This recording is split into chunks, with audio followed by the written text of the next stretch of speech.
Assalamu alaikum. Thank you. Everybody is well, inshallah. Anybody speak Arabic? It's just me. Welcome to Britain. By the way, it's a fake accent. I don't speak Arabic, but I suppose I do fit the act. Dai-Wei SiTi Wang wasn't exactly who you were expecting to see, was he? Drop it. Were you expecting to see him instead? Looks more like the guy who can delve into the mentality of somebody, wouldn't it? Like the holistic kind of person, isn't it? Names. What can names do? Even pieces of clothing sometimes that we see, things that we see around us. Do I fit any of these you see on your screen now, perhaps? Are you thinking more, what religion? Are you thinking more, where is he from? What is he on about? Just because of what I'm wearing? Well, first truth is, I'm able. I'm not disabled, I'm disabled. So, what are your thoughts when you see people? What do you actually think when you come across people, perhaps with a disability?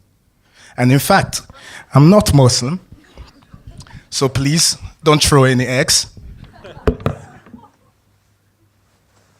I didn't know it was this kind of thing.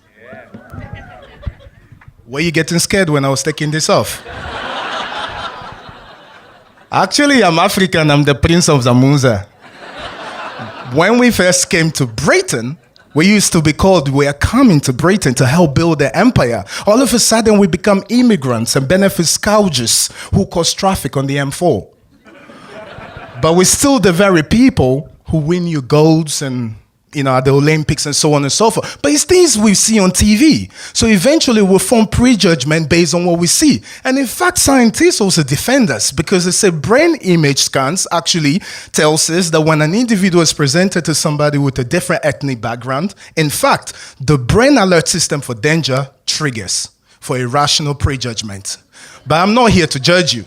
Only your conscience can accuse or excuse you. I'm just here to ask you, think first and foremost about your innermost thoughts. The thoughts you think you are thinking right now, and perhaps those you are not even thinking.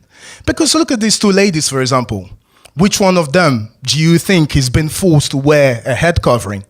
In your opinion, or from what you hear, which one of them do you think is holy or perceived to be holy? In fact, a piece of clothing that you're wearing can actually be something you can be used to praise or abuse. But yeah, Lady Gaga, mid-clothes, they getting all the awards, twerking. Yes, all the awards. But in fact, people like Leonardo DiCaprio are still struggling to be able to catch up and get some awards. So are we actually using our emotional, subliminal messages or criteria when we make a selection for one award, a job, a promotion, budget allocation, different opportunities? Are we presenting opportunities to people? Or do we actually look at people and judge them according to what they can do or based on our beliefs? Even though you may not believe it's better, is it still better? Does it do the job? Does it spread? So what really matters, you don't actually need to experience or believe in stereotypes. You only need to be exposed by the virus of stereotype before it would actually impact onto your life. So again, I'm asking you to think. In an example, when you go to your doctors, when your doctors ask you to strip off your pants or your skirts, any of you ever ask a question like, why should I take off my clothes just because it's on uniform? Of course, we're all victims and culprits of stereotypes. And we blame society, but society is not an extraterrestrial thing, is it? We are society. We form the mentality that goes into the media. We work in these various places, and indeed, we bring those information out. So our unconscious thought, really, we may go further to carry this thought. Balance is the key. Not everything you see is right and or wrong, but of course, are you going to be able to judge an individual whether you have nothing in common with the subject or not? So, for instance, you may have good reason to flush your boss into washing machine when you quit your job, but you just don't do that. So, you may be thinking certain thoughts, about somebody, but you have to carry them forward into becoming conscious thought. Some have taken the lead, and in a nation that are purveyors of democracy, obviously we have to recognize what's right or what's wrong and be able to make a change.